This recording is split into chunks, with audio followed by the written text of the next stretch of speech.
And for this week's Dollar Show Spotlight, we are spotlighting the career of the Iron Man himself, Robert Downey Jr. Now, Robert Downey Jr. was born in 1965 in Manhattan, New York, a native New Yorker. Now, Downey got his first role of acting in one of his father's movies. His father, Robert Downey Sr., by the way, at least I'm guessing. And this movie was called Pound. Pound. I don't know if it was about dogs or... Pound of Coke?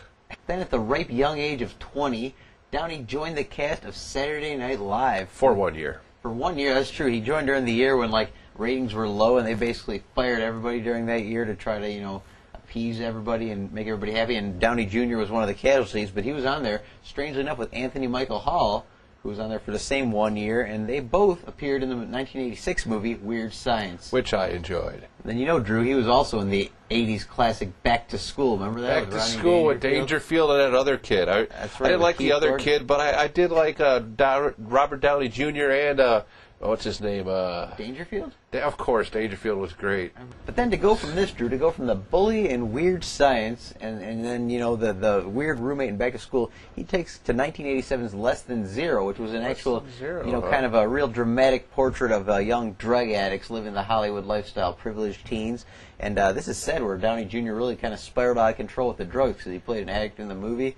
And, a lot of it's been speculated that this is what pushed him over the edge in his personal life. But it was a good performance. If you see it now, I think it still holds up. You could always check that one out. I haven't checked that one out, but I have checked out 92's Chaplin that he did after that, which was a pretty good movie. I mean, he seemed pretty strung out in that, but he played a pretty good Chaplin. I know Chaplin didn't really talk too much, but Downey kind of did in this movie. No, this was it was a great performance. In fact, he was nominated for an Academy Award, Drew, and he lost the Academy Award that year, by the way, to Al Pacino for Scent of a Woman.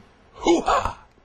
Now, along with Downey's troubles with drug addiction and other things. Other things. He also, he kept working pretty steady. He had in the late '80s, early '90s, he had a string of roles which ranged anything from quirky romantic comedies like Chances Are with Sybil Shepherd in 1989 to the weird buddy Vietnam flick Air America. I like that with Mel. Yep. You got to wonder how Downey and Mel got along, knowing I bet Mel's you they got all nowadays. two peas in a pod because they're both pretty crazy, and I bet you they both like to, party. Yeah, I wonder if he did. You got to wonder what that set was like. Oh, and it was about Coke too, wasn't it?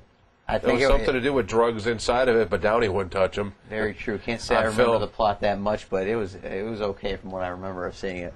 Now, he also had, you had things like 1991 Soap Dish, where he played a young producer of a soap opera, and he was actually very good in that. And let's not forget him in Oliver Stone's classic Natural Born Killers. As a reporter? He was the kind of crazy Geraldo Rivera type Australian, like Inside Edition guy? Yes, the real tabloid journalist who ends up getting on the spree with Mickey and Mallory. He was great in that. I enjoyed him pretty good in there. Pretty good. I enjoyed that. So, you got all this going on, and then in 1986, he kind of really lost it. He had a series of drug busts. He got arrested with cocaine and heroin, and I think a gun or something, maybe a knife. I don't know. He had some sort of weapon with him. Is that when he spent the night over his neighbor's house, but they didn't know about that? Yeah. Shortly after, he ended up breaking into his neighbor's house and falling asleep in the bed, and they found him. And that would be kind of cool in a way. You find in your bed, you're like, it's Robert Downey Jr. Yeah, but I'm sure he looked like hell. He probably did. You're like, oh but he's an Academy Award nominee. What, is it stapled on his neck or something? Is that what it says there? I don't know. You're supposed to know that when you roll him over? I think if he I bet you that smell was horrid. Yeah, but I think if he takes a Polaroid with you, what am I saying? I think if he takes a picture with you and he signs an autograph, you let him go. You don't call the cops. Well, yeah, but do you think that's going to happen? I don't know. It might have. They should have asked. But anyways, it was not a good year. But you're right, Drew. These happened in 1986, 87. All in all, Downey Jr. ended up spending about a year in prison over this thing.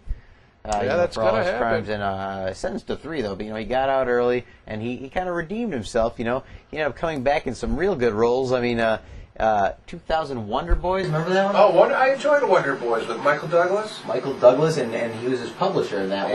Yeah, he was a little fruity in that one. He was going out with the transvestite. I don't think it was too far of a reach for him, to tell you the truth. Well, we're not saying anything. You do not sue us, but send all letters to Drew Edwards at the Down River Up. Corey, that's a little rough there. Just saying, Drew. You can't just speculate. Come on, speculation. Okay, you can speculate. I'm sorry. You can speculate, but you can't statement arise. You can speculate, but you can't make it a statement of fact. Well, I guess you didn't make a statement of fact. What am I saying? I'm getting a little all shook up here. Whatever. Downey's a fruit. He also had supporting roles alongside the beautiful Halle Berry in the creepy psycho thriller Gothica, which predated the Shutter Islands of this world. Not a bad movie. Then Zodiac after that in 2007. Which I think he gave a great performance in. Yeah, well, one of his better ones. And now he comes back with the big one, the big comeback role. Actually, he had two, because remember, he was also in Sherlock Holmes. But this one is Come on, was that really that good? They're making a sequel to it, Drew. They're making a sequel to everything. Which in Hollywood speak means it was good. Good enough. Good enough, exactly. Whatever that might be. But in '08, he comes with the creme de la creme role of Tony Stark in the Iron Man movie, Iron Man himself, and of course he hits it out of the park, Robert Downey Jr. Well, the special effects and the story helped a lot too. Sure, it was directed nicely written by Jon Favreau. Great cast, of course, Gwyneth Paltrow, who you love. Jeez. And it sure did hurt. And this role of Iron Man really, it really gave Downey a second career, really, he's an action star. I mean, he's a blockbuster star. This guy's got comic book star. Comic book star. That's the big one. The nerds love him. You're right. He's hitting all the quadrants of geekdom that you could in moviedom, which I'm one of them. I mean, you can't. And this guy, he couldn't have done a better choice than this. This and now Sherlock Holmes, but really Iron Man. Sherlock Holmes. Come on, wasn't Tropic Thunder better than that? We should have even mentioned, Tropic Thunder, where he gave a brilliant performance. Oh, maybe only he could have pulled that off as a white guy with his skin tinted black, acting like a black man. I mean, who else could have done that? Yeah, I thought it was a pretty good role. I mean, he did a good job, even though the movie wasn't so hot. Ted Danson tried something like that at a roast of Whoopi Goldberg, and look what happened. I mean, jeez. Wow, you still remember that, huh? Downey Jr., meanwhile, all the troubles he's had, all the ups and downs, he winds up back on top with Iron Man 2. He's probably going to have an Iron Man 3, the Avengers, something. I'm sure he's going to be in something else. Sherlock Holmes 2. The guy can basically do whatever he wants to now. He's in the Due Date with with Zach Galifianakis, the hot comedian of the moment. Things are just nowhere but up for Downey Jr. And I hope he doesn't come to another. I hope he doesn't fall off the wagon again. Even because that would be a shame. That'd be horrible. It would. I like where he's at now. So. And there you have the Dollar Show spotlight on Robert Downey Jr. And Drew will have a spotlight for somebody on us next week.